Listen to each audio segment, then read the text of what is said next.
thoughts. Welcome back to my channel, and today I am going to do something different. I am going to start a series on my channel where I talk about true crime while I do my makeup. This is just like my personal fix. I have a personal weird, like morbid interest in like true crime, serial killers, sociopaths, psychopaths, all of that stuff. I just like to be informed and everything. So this is my little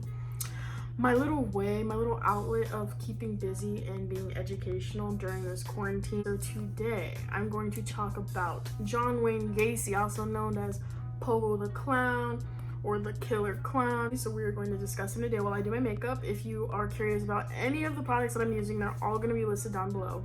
So I'm not going to really be talking about any of the products that I'm using. Also, this might not be like his entire life. I'm just trying to cut it down into like 15 minutes if I can, because I don't want this video to be super long. I'm just putting in the really important bits so that you guys can get an overall view of the story. Anyway, if you enjoy it, please don't forget to like, comment, and subscribe. And without further ado, let's talk about John Wayne Gacy.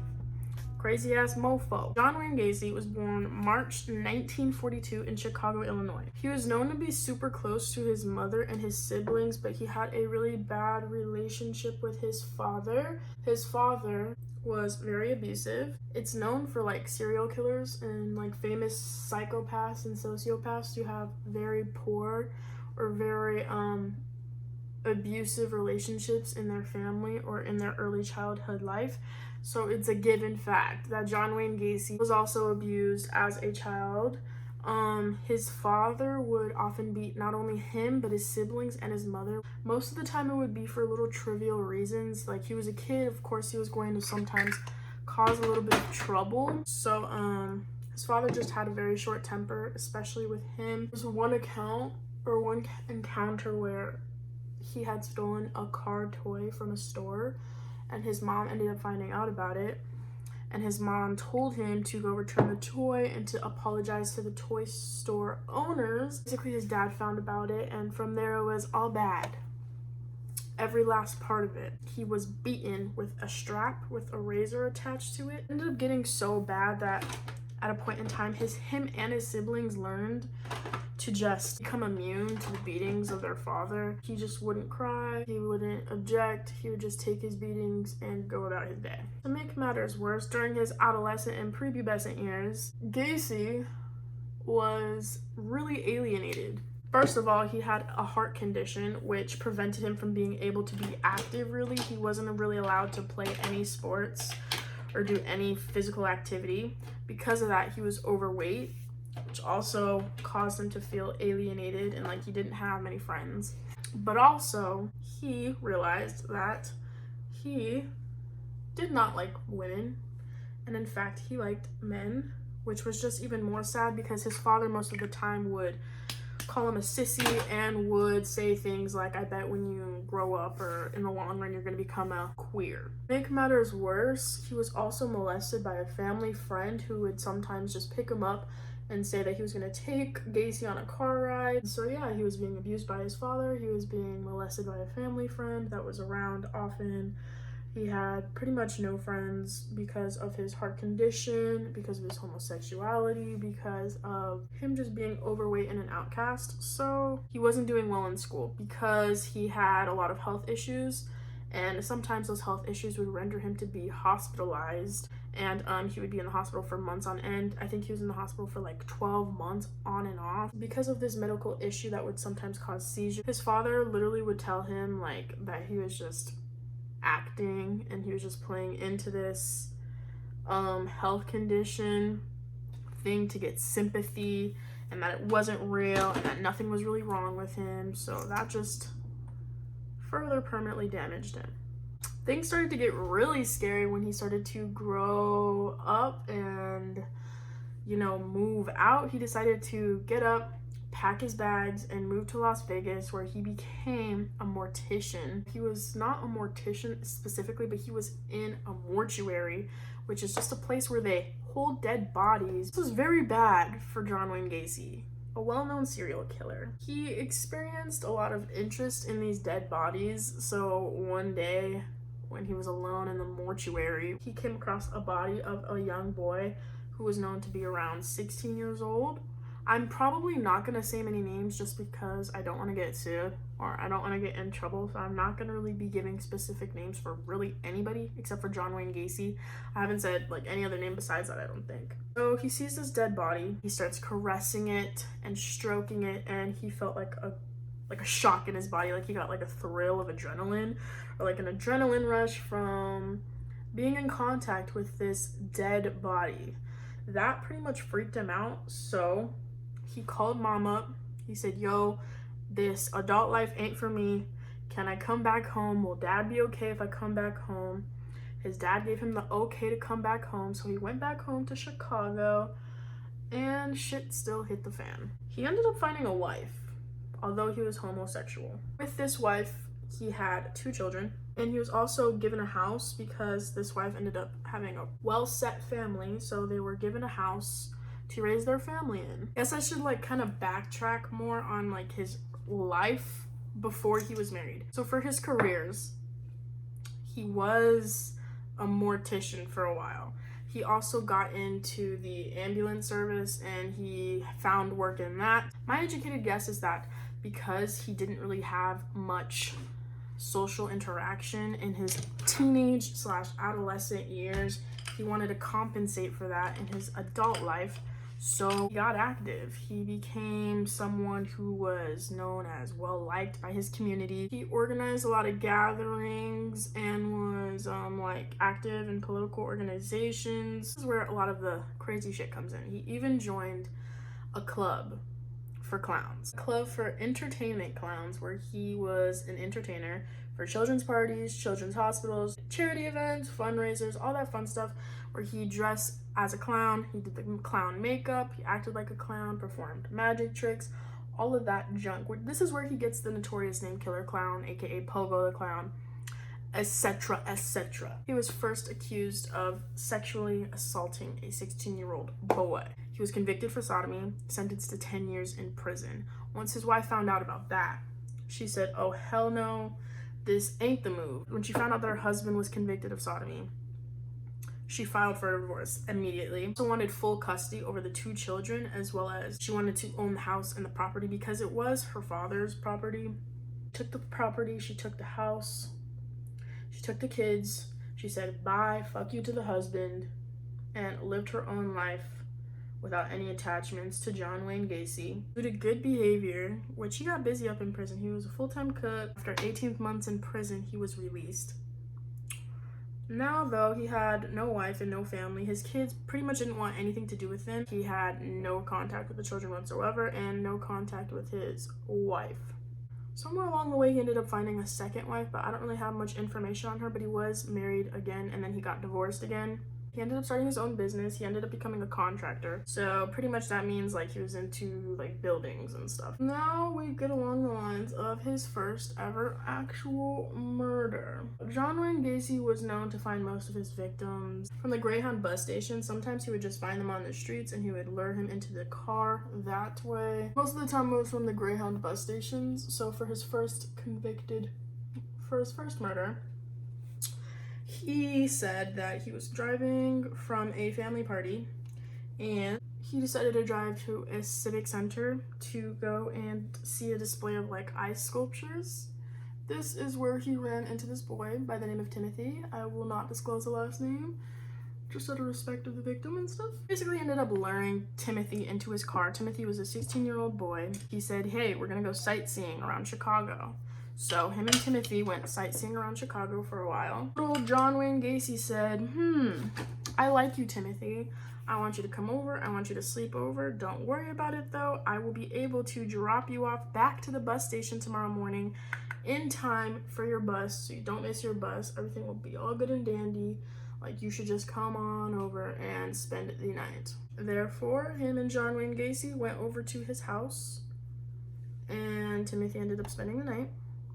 What actually happens that night is a little, I don't know, but I do know that John Wayne Gacy says that what had happened was, it wasn't a premeditated murder, meaning it wasn't a murder that he had planned beforehand of it happening. He claims that he woke up in the wee bit hours of the morning, very early in the morning, to Timothy standing in his doorway with a huge knife in hand and he was just kind of like with a knife. Gacy gets all freaked out, and so there happens to be an altercation. Gacy ends up accidentally gets cut with the knife during the altercation, which he says is why he thought that Timothy was, you know, actually trying to murder him in his sleep. He ends up wrestling this poor kid to the ground, and then he ends up stabbing Timothy in the chest several times. And while Timothy is literally dying and bleeding out on his floor, he goes back into the kitchen, washes a knife in the bathroom sink first. Then he goes back into the kitchen and sees that there's like cut up bacon and a carton of eggs on the countertop. And the table was set, so he realized that poor old Timothy was making them breakfast. Decided to wake Gacy up from his sleep so that they could go eat breakfast.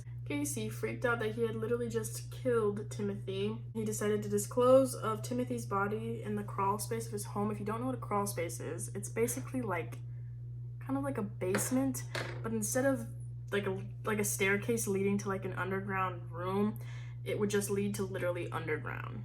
And to conceal the bodies that he would continuously put in the crawl space of his home, because this was only the first murder. There were many that occurred after that. 32 murders after that, to be exact. 33 people died at the hands of John Wayne Gacy through either asphyxiation. Mainly that was it. He would usually either strangle his victims with either his hands or with ropes or with chains, just like, or he would gag them. Asphyxiation, that was the way that he would murder his victims. When he was murdering these boys, because he would only murder boys, teenage boys specifically, and men. That's probably due to his homosexuality. That was what he found a sexual interest in. He would sometimes murder them dressed in his clown attire, which first of all, is one thing to be murdered. Like you already, I'm pretty sure like if you're being abducted and there's a guy in your face and he's trying to freaking choke you out, you get the hint, okay, I'm going to be murdered right now. It's one thing that you're already being murdered, it's another thing to be murdered by a clown. Like, just imagine how horrifying and scary that must have been. Like, that's your last image, like a clown choking you out or gagging you to death. Like, what the fuck? Like, that is just terrible. The way he would do it would be so creepy. Like, he would often lure in his victims by either offering them drinks, drugs, job opportunities with his contracting business. Once they were in his house where he could safely kill them, he would be like, yo, let me show you a magic trick real quick. He would proceed to take out a pair of handcuffs and he would proceed to handcuff himself. He knew how to dislodge himself from the handcuffs without the key, and that would often wow his victims. And then he would be like, okay, let's try it on you now. And he would put the handcuffs on them, and then it would be like, oh, he's gonna get me out of these handcuffs without using the key. But really, he was handcuffing you so that you wouldn't be able to escape. So they would end up in handcuffs, and they would end up being asphyxiated to freaking death, and then thrown into the crawl space of the home, slathered in concrete to mask the bodies. So he goes on his life with his own business, killing people, stuffing the bodies in the crawl space, and eventually he runs out of space in the crawl space for these bodies. So what does he do?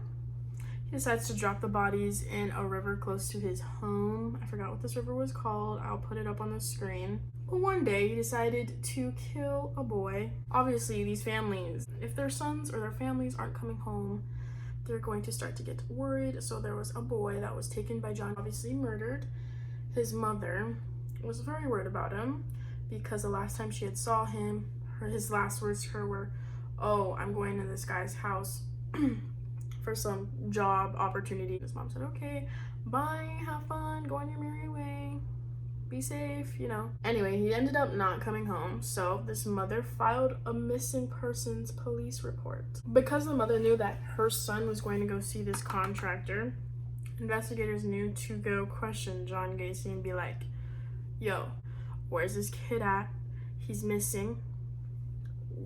You know, did you have anything to do with his sudden disappearance? Gacy said, no, I don't know where this guy went. I don't know nothing about him. I have nothing to do with him disappearing. And that was basically a wrap. Except neighbors said that Gacy was pretty fishy, because like a lot of the time they would hear like suspicious sounds coming from his house, like screaming, struggling, sobbing, crying, and it was just weird and suspicious. And so investigators didn't give up on Gacy.